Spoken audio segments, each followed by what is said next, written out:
ഈ പാരാനോർമൽ ആക്ടിവിറ്റീസിലൊക്കെ വിശ്വസിക്കുന്നുണ്ടോ? ചില കാര്യങ്ങൾ വിശ്വസിക്കുക എന്ന് പറഞ്ഞാൽ നമുക്ക് ഒരു സാധനം അനുഭവമില്ലാത്ത വിശ്വസിക്കുക എന്നുള്ളതാണ്. ഇപ്പം കണ്ണില്ലാത്ത ഒരാൾക്ക് വെളിച്ചം ഒരു വിശ്വാസമാണ്, കാഴ്ചയുള്ള ഒരാൾക്ക് വെളിച്ചം ഒരു സത്യമാണ്. മലയാളികൾക്ക് പ്രത്യേകിച്ചുണ്ടോ? മലയാളികൾ അന്ധവിശ്വാസ പ്രതിരോധ കുത്തിവെപ്പെടുത്തുന്നുണ്ട് എന്നാ പറയാ.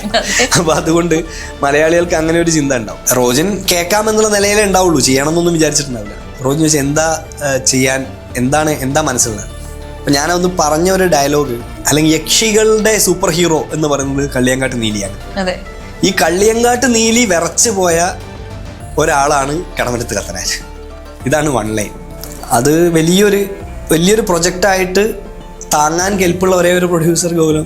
ജേട്ടൻ 1.5-2 വർഷത്തോളം യാതൊരു സിനിമകളും ചെയ്യാതെ ഇതിനു വേണ്ടി മാത്രം സമർപ്പിച്ചു, ഒരു തപസ് പോലെ സമർപ്പിച്ചു. അദ്ദേഹം ഈ ജാവലിൻ കൊണ്ട് ഓടി വന്നിട്ട് അത് ആകാശത്തേക്ക് നീട്ടി എറിഞ്ഞിട്ട് തിരിഞ്ഞു നിന്നിട്ട് അദ്ദേഹം ജയിച്ചു എന്നുള്ള പോലത്തെ ഒരു പ്രകടനം കാണിച്ചു. ഇനി ചോദിക്കാനുള്ളത് കത്തനാർ സിനിമയെ കുറിച്ചിട്ടാണ്. ആദ്യമായി സ്ക്രിപ്റ്റ് എഴുതുന്ന സിനിമയാണ് കത്തനാർ എന്ന് പറയുന്ന മലയാളികൾ ഏറെ പ്രതീക്ഷയോടുകൂടി കാത്തിരിക്കുന്ന ഒരു സിനിമയാണ്. കാരണം ഒരു ബിഗ് ബഡ്ജറ്റിൽ ഒരുങ്ങുന്ന ചിത്രം, ഗോകുലം ഗോപാലൻ നിർമ്മിക്കുന്നു, ജയേട്ടൻ അഭിനയിക്കുന്നു. നമുക്കെല്ലാം വലിയ പ്രതീക്ഷകളുണ്ട്. 2025 മലയാളികൾ പ്രതീക്ഷയോടുകൂടി കാണുന്ന ഒരു സിനിമയാണ് കത്തനാർ. എന്താണ് കത്തനാറിന്റെ വിശേഷങ്ങൾ? എങ്ങനെയാണ് കത്തനാറിലേക്ക് എത്തിപ്പെട്ടത്? കത്തനാർ വാസ്തവത്തിൽ ഒരു സിനിമയാക്കണമെന്ന് വിചാരിച്ച് എഴുതിയ ഒരു കാര്യമല്ല. കുട്ടിച്ചാത്തൻ വായിച്ചാൽ ആ പുസ്തകത്തിൽ അതിലൊരു പാരഗ്രാഫിൻ്റെ അവസാനം ഒരു വരി ഞാൻ കത്തനാരെ കുറിച്ച് എഴുതിയിട്ടുണ്ട്. അതായിരുന്നു കത്തനാരിൻ്റെ തുടക്കം. ആ വരി എഴുതാൻ വേണ്ടി ഞാൻ ഒരുപാട് അതിൻ്റെ പിന്നാലെ നടന്നു. കടമറ്റം മാന്ത്രികത എന്നൊക്കെ പറഞ്ഞിട്ട് ഒരുപാട് അതിൻ്റെ പിന്നാലെ നടന്നു. പല ആളുകളെയും കണ്ടു. പല മഹാത്മാക്കളും ആ വിഷയത്തിൽ അറിവുള്ള ആളുകളെ കാണാനൊക്കെയുള്ള അവസരം ഉണ്ടായി. അപ്പോഴൊക്കെ ഈ ഐതിഹ്യമാലയിൽ പറയാത്തൊരു കടമറ്റത്തച്ഛനെ കാണാൻ പറ്റി. ഒരു പ്രത്യേക സ്വഭാവക്കാരനായിട്ടുള്ള, ഐതിഹ്യമാലയിൽ തന്നെ പറയുന്നുണ്ട്, അദ്ദേഹത്തിൻ്റെ മന്ത്രങ്ങൾ ഒരു ദുഷിച്ച ഭാഷയിലുള്ളതായിരുന്നു എന്നാണ് ഐതിഹ്യമാലകാരൻ പറയുന്നത്, കൊട്ടാരത്തെ ശങ്കുണ്ണി പറയുന്നത്. അപ്പം എന്താ ഈ ദുഷിച്ച ഭാഷ? അത് ഈ മലയാളവും സുറിയാനിയും തമിഴും ഒക്കെ കൂടി കലർന്ന ചില ദ്രാവിഡ മന്ത്രങ്ങളുടെയൊക്കെ സ്വഭാവത്തിലുള്ള, ശാപന മന്ത്രങ്ങളുടെയൊക്കെ സ്വഭാവത്തിലുള്ള, അപ്പം അങ്ങനെയുള്ള ചില മന്ത്രങ്ങളൊക്കെ കാണാനും ആ പാരമ്പര്യത്തിൽപ്പെട്ട ആളുകളോടൊക്കെ സംസാരിക്കാനൊക്കെ അവസരം ഉണ്ടായി. അപ്പം അങ്ങനെയാണ് എൻ്റെ ഒരു സുഹൃത്ത് അഡ്വക്കേറ്റ് സജി ശങ്കരൻ നായർ എന്ന് പറയും. അദ്ദേഹം എന്നോട് ചോദിച്ചു, എന്നാൽ പിന്നെ ഇതൊരു സിനിമയാക്കിക്കൂടെ? ഞാൻ പറഞ്ഞു, എനിക്ക് സിനിമ എഴുതാൻ അറിയില്ല. സിനിമാക്കാരെ പരിചയം ഉണ്ടെന്നുള്ളതുകൊണ്ട് സിനിമ എഴുതാൻ അറിയണമെന്നില്ലല്ലോ. സിനിമ എഴുതാൻ അറിയില്ല, ഞാൻ സിനിമയായിട്ട് യാതൊരു ബന്ധമുള്ള ആളല്ല. അങ്ങനെയാണ് ഞാൻ ആദ്യമായിട്ട് ഈ കഥ, ഇങ്ങനൊരു കാര്യം ജയേട്ടനോട് പറയുന്നത്. ഞങ്ങളത് ഋഷികേശിലായിരുന്നു ആ സമയത്ത്. ഋഷികേശിൽ ഞങ്ങൾ രണ്ടുപേരും ഗംഗയുടെ തീരത്തേക്ക് ഇങ്ങനെ നടന്നുകൊണ്ടിരിക്കുക. അന്ന് സ്റ്റേറ്റ് അവാർഡ് അനൗൺസ് ചെയ്യുന്ന സമയം, ജയേട്ടന് അവാർഡ് ഉണ്ട് ആ സമയത്ത്. അപ്പം ഞാനിങ്ങനെ പറഞ്ഞു, ഇങ്ങനെ ഒരു കഥയുണ്ട്. ചേട്ടൻ പറഞ്ഞു, നല്ല കഥയാണല്ലോ, എഴുതിക്കോ എന്നാലും. എനിക്ക് എഴുതാൻ അറിയില്ല. അങ്ങനെ ഞാൻ ആദ്യമായിട്ട് പത്മരാജൻ്റെ തൂവാനം തുമ്പികളുടെ സ്ക്രിപ്റ്റ് DC ബുക്സ് പോയി മേടിച്ചിട്ട് എങ്ങനെയാണ് ഒരു സ്ക്രിപ്റ്റ് ഉണ്ടാവുക എന്ന് ആദ്യമായിട്ട് നോക്കി. കാണാൻ എങ്ങനെയാണ് ഉണ്ടാവുക എന്ന് അറിയണ്ടേ. അപ്പോൾ ഞാനിങ്ങനെ തുറന്നു നോക്കി, ഇങ്ങനെയാണല്ലേ, സീൻ A, സീൻ B. കുറേ സമയം അതിൽ മേൽ ചിലവഴിച്ചു. അങ്ങനെയാണ് ആ സ്ക്രിപ്റ്റ് എഴുതി തുടങ്ങുന്നത്. ആ സമയത്താണ് ആര് വേണം ഡയറക്ടർ എന്നുള്ള ചോദ്യത്തിന് ചേട്ടൻ പറയുന്നത് റോജിൻ. റോജിൻ്റെ ഫിലിപ്പൻ്റെ മങ്കിപ്പനിലൊരു സീനാണ് ഞങ്ങളതിനെ ഇൻസ്പയർ ചെയ്ത്. അപ്പോൾ റോജിൻ പ്രതിഭാധനായിട്ടുള്ള, അത് ഹോമൊക്കെ കണ്ടാൽ അറിയാമല്ലോ. അപ്പം അന്ന് ഹോം വന്നിട്ടില്ലേ. അപ്പോൾ റോജിനോടൊന്ന് സംസാരിക്കാമോ എന്ന് ചോദിച്ചു. ഞാൻ അന്ന് JNUവിലാണ്. ഞാൻ റോജിനെ വിളിച്ചു. റോജിനോട് പറഞ്ഞു ഇങ്ങനെ.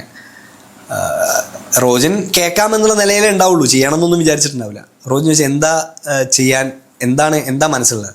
അപ്പം ഞാനൊന്ന് പറഞ്ഞ ഒരു ഡയലോഗ്, നമ്മുടെയൊക്കെ മനസ്സിൽ ഏറ്റവും കൂടുതൽ പേടി ഉണ്ടാക്കുന്ന യക്ഷി, അല്ലെങ്കിൽ യക്ഷികളുടെ സൂപ്പർ ഹീറോ എന്ന് പറയുന്നത് കള്ളിയങ്കാട്ട് നീലിയാണ്.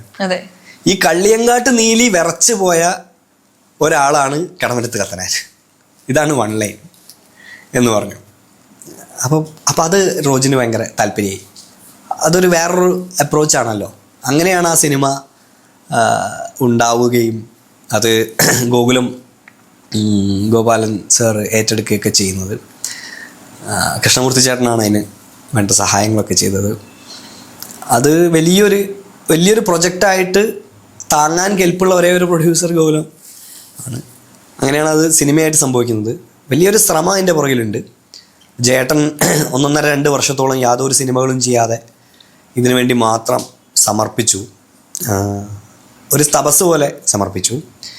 എൻ്റയർ ക്രൂ അങ്ങനെ അതിന് വേണ്ടി നിന്നു. 200 ചില്ലാൻ ദിവസം അത് ഷൂട്ട് ചെയ്തു. അത് വലിയൊരു ജേർണി ആയിരുന്നു. ഈ കടമുറ്റത്ത് കത്തനാർ എന്ന് പറയുമ്പോൾ ഇപ്പൊ രാംജി പറഞ്ഞതുപോലെ തന്നെ മലയാളികളുടെ മനസ്സിലൊരു രൂപമുണ്ട് കടമുറ്റത്ത് കത്തനാർക്ക്. അത് ഓൾറെഡി മലയാളികൾക്ക് ഒരു സങ്കല്പമുണ്ട്. ഇപ്പൊ ആടുജീവിതം സിനിമ വന്നപ്പോൾ മലയാളികൾക്ക് വലിയൊരു എക്സ്പെക്ടേഷൻ, കാരണം ആ പുസ്തകത്തിൽ നിന്ന് കിട്ടിയ എക്സ്പെക്ടേഷൻ ആണ്. ഇതേപോലെ കടമുറ്റത്ത് കത്തനാർ എന്ന് പറയുന്ന ഒരു സീരിയല് മലയാളികളിൽ ഒരു ഇമ്പാക്ട് ഉണ്ടാക്കിയിട്ടുണ്ട്. അതുകൊണ്ട് തന്നെ ഈ കല്യങ്ങാട്ട് നീലിക്ക് അല്ലെങ്കിൽ അച്ഛന് അതൊക്കെ കിട്ടിയൊരു സ്വീകാര്യതയുണ്ട് മലയാളികളുടെ മനസ്സിൽ. അപ്പൊ അതിന്റെ ഒരു ഡബിൾ ലെവലിലാണ് ഈ സിനിമയിൽ നിന്ന് മലയാളികൾ പ്രതീക്ഷിക്കുന്നുണ്ടാവുക എന്നുള്ളതാണ്. കാരണം അന്നത്തെ ക്ലിപ്പുകൾ ഇപ്പോഴും കല്യാണങ്ങാട്ട് നീലിയുടെയൊക്കെ നമ്മൾ കാണുമ്പോൾ നമുക്ക് ലോജിക്കലി ഒന്നും കണക്ട് ആവില്ലെങ്കിലും ആ പേരുകൾ, അതെ, ഒരു നൊസ്റ്റാൾജിയ ഉണ്ട്. അപ്പോൾ ഈ സിനിമയിൽ നിന്നും മലയാളികൾ പ്രതീക്ഷിക്കുന്നത് അതായിരിക്കും എന്നുള്ളതാണ്. അതൊരു വലിയ ടാസ്ക് അല്ലേ, ഒരു പ്രതീക്ഷയ്ക്കൊപ്പം അതിനെ എത്തിക്കുക എന്ന് പറയുന്നത്.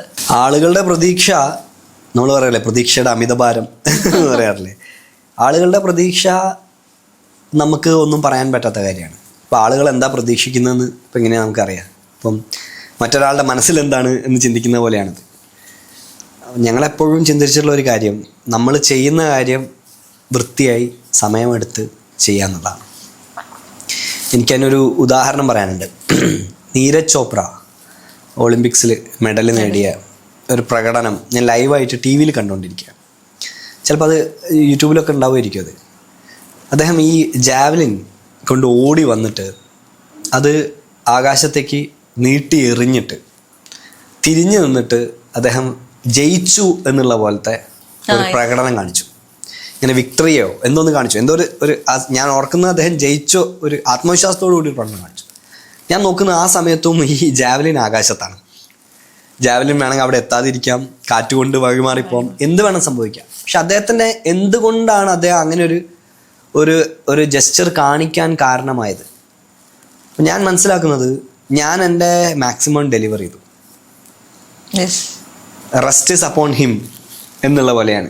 നമ്മൾ ഭാരതത്തിലെ വലിയൊരു ഫിലോസഫിയാണ് കർമ്മണ്യേവാധികാരസ്തേ മാ ഫലേഷു കഥാചന. കർമ്മം വൃത്തിയായിട്ട് ചെയ്യുക, കർമ്മത്തിൻ്റെ ഫലത്തെക്കുറിച്ച് ചിന്തിക്കാതിരിക്കുക. ഞങ്ങൾ തുടക്കം മുതലേ ചിന്തിച്ച ഒരു കാര്യം അതാണ്. കർമ്മത്തിൻ്റെ ഫലം നമുക്ക് അറിഞ്ഞുകൂടാ, അത് നമ്മുടെ കയ്യിലിരിക്കുന്ന കാര്യമല്ല. ഒരുപാട് ഫാക്ടേഴ്സ് ഇടപെടുന്ന ഒരു വിഷയമാണ്. പക്ഷെ നമ്മൾ നന്നായിട്ട് ചെയ്തിട്ടുണ്ടെന്നാണ് ഞാൻ വിശ്വസിക്കുന്നത്. അത്രയേ അതിനെക്കുറിച്ച് പറയാനുള്ളൂ. കാരണം ചെയ്ത കാര്യത്തോട് ആത്മാർത്ഥത പുലർത്തിയിട്ടുണ്ടെന്നാണ് ഞാൻ വിശ്വസിക്കുന്നത്, എല്ലാവരും.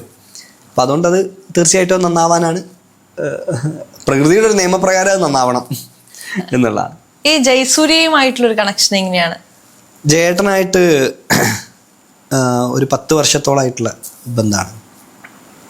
ഞങ്ങൾക്ക് കോമൺ ആയിട്ട് അറിയുന്നൊരു കുട്ടി ഉണ്ടായിരുന്നു, ചന്ദ്രകാന്ത് എന്ന് പറഞ്ഞിട്ട്. അവനൊരു ഓട്ടിസ്റ്റിക് ആയിട്ടുള്ളൊരു കുട്ടിയാണ്. അവനൊരു സാവൻ്റാണ്, ഓട്ടിസ്റ്റിക് സാവൻ്റ് എന്ന് പറയും. ചില പ്രത്യേക കഴിവുകളൊക്കെ ഉള്ള ഓട്ടിസം ഉള്ള കുട്ടികളിലാണ് സാവൻസ് എന്ന് പറയും. അപ്പോൾ ഈ കുട്ടി എനിക്കെൻ്റെ അനിയനാണ്. അവൻ ജയേട്ടനെ കാണാൻ ഇടയായി. അപ്പോൾ ഇവൻ എന്നെ പണ്ടേ കുഞ്ഞേട്ടൻ എന്നാണ് വിളിക്കുക. പക്ഷേ ജയേട്ടനെ കണ്ട ഉടനെ അവൻ വലിയേട്ടൻ എന്ന് വിളിച്ചു. അപ്പോൾ ഇൻഫാക്ട് ഞങ്ങൾ തമ്മിലുള്ള കണക്ഷൻ ഈ കുട്ടി വഴിയാണ്. അങ്ങനെയാണ് ഞങ്ങൾ തമ്മിൽ പരിചയമാവുന്നതും. പിന്നെ അങ്ങനെ ഓക്കെ, എന്തായാലും സിനിമ നല്ല രീതിയിൽ വരട്ടെ, നല്ല വിജയം കൈവരിക്കട്ടെ. ഈ കത്തനാർ എന്ന് പറഞ്ഞ സിനിമ എന്ന് പറയുമ്പോൾ തന്നെ നമുക്കറിയാം ഒരു പാരാനോർമൽ ഫീൽഡുമായി ബന്ധപ്പെട്ടിട്ടുള്ള സിനിമയാണ്. ഈ പാരാനോർമൽ ആക്ടിവിറ്റീസിലൊക്കെ വിശ്വസിക്കുന്നുണ്ടോ എന്ന് വെച്ചാൽ, ഇത് ചില കാര്യങ്ങൾ വിശ്വസിക്കുക എന്ന് പറഞ്ഞാൽ നമുക്ക് ഒരു സാധനം അനുഭവമില്ലാത്ത വിശ്വസിക്കുക എന്നുള്ളതാണ്. ഇപ്പം കണ്ണില്ലാത്ത ഒരാൾക്ക് വെളിച്ചം ഒരു വിശ്വാസമാണ്, കാഴ്ചയുള്ള ഒരാൾക്ക് വെളിച്ചം ഒരു സത്യമാണ്. അപ്പോൾ പാരാനോർമൽ ഇസ് നോർമൽ എന്നാണ് എൻ്റെ അഭിപ്രായം. പാരാനോർമൽ എന്ന് നാം വിളിക്കുന്നതൊക്കെ പലപ്പോഴും നമുക്ക് നോർമലായി ചിലപ്പം തോന്നുന്ന ചില അനുഭവങ്ങൾ തന്നെയാണ്. അങ്ങനെ ചില പാരാനോർമൽ അനുഭവങ്ങളൊക്കെ ഉണ്ടായിട്ടുണ്ട്. അപ്പം എല്ലാം പറയാൻ സാധ്യമല്ല, പക്ഷേ ഉണ്ടായിട്ടുണ്ട്. ഒരെണ്ണം പറയാൻ സാധിക്കും?